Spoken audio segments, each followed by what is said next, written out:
নমস্কার বন্ধুরা, তপতির ঘরকন্না নতুন একটি ব্লগে আপনাদের স্বাগত জানাই।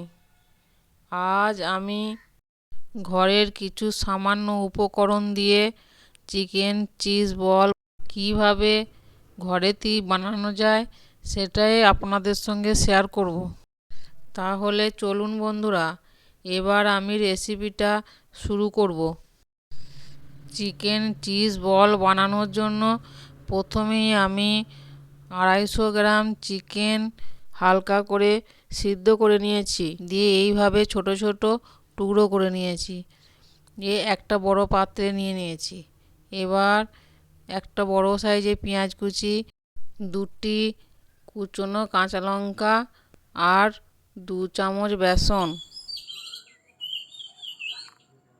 1 চামচ কর্নফ্লাওয়ার, হাফ চামচ ভাজা মশলা, কিছুটা ধনেপাতা কুচি আর স্বাদ মতো লবণ দিয়ে আমি এই উপকরণগুলো ভালো করে হাত দিয়ে মেখে নিচ্ছি।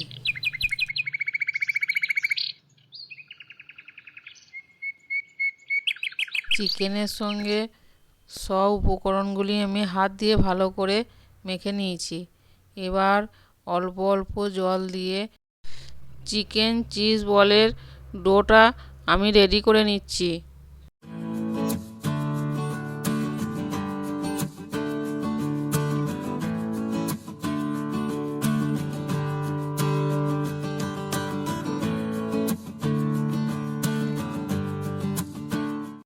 এবার আমি 1 পিস চিজ নিয়েছি, সেটাকে আমি ছোট ছোট টুকরো করে নিয়েছি।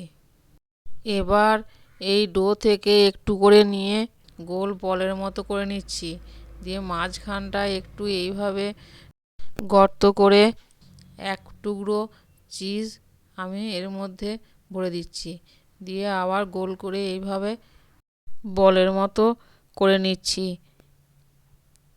দেখুন, আমার একটা চিজ বল রেডি হয়ে গেছে।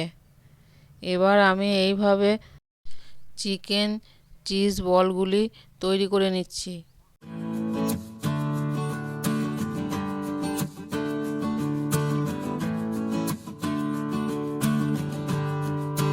আমার সব চিকেন চিজ বল তৈরি করা হয়ে গেছে। আমি এই রকম সাইজে করেছি, আপনারা এর থেকে বড়ও করতে পারেন, আবার ছোটও করতে পারেন।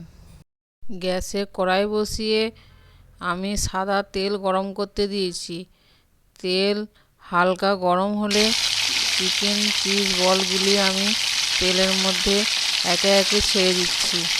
চিকেন চিজ বলগুলি একটু বেশি সময় ধরে উল্টে পাল্টে ভাজতে হবে, তা না হলে উপরটা পড়ে যাবে আর ভিতরটা কাঁচা থেকে যাবে।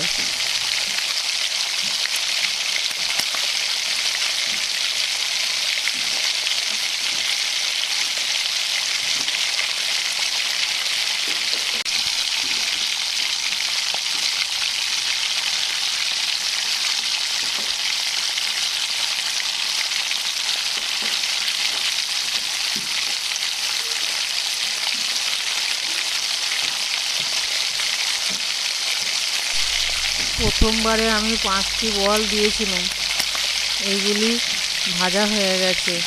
এবার আমি একটা পাত্রে তুলে নিচ্ছি।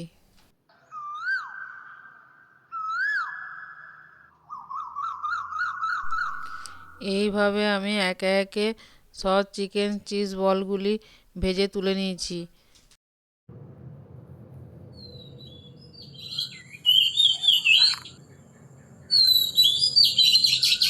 দেখুন বন্ধুরা, কত সুন্দর হয়েছে। বিকেলে চায়ের সঙ্গে গরম গরম চিকেন চিজ বল এরকম মুখরোচক কিছু যদি বানিয়ে নেওয়া যায়, তাহলে আর বাইরে থেকে কিনতে হবে না। চায়ের সঙ্গে খাওয়ার মজাই আলাদা। আমি একটা প্লেটে চিকেন চিজ বল, সস, শসা, গাজর, পেঁয়াজ দিয়ে পরিবেশন করছি। একটা ভেঙে দেখাচ্ছি, দেখুন বন্ধুরা, চিজটা কত সুন্দর লাগছে।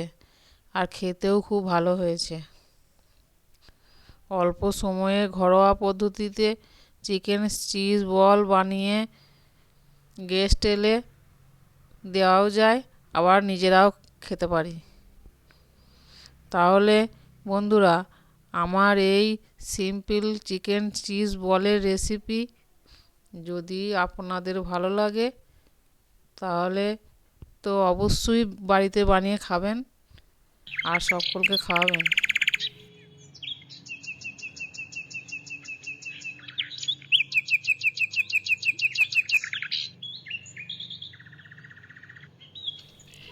আর ভালো লাগলে অবশ্যই লাইক, কমেন্ট, শেয়ার, সাবস্ক্রাইব করবেন।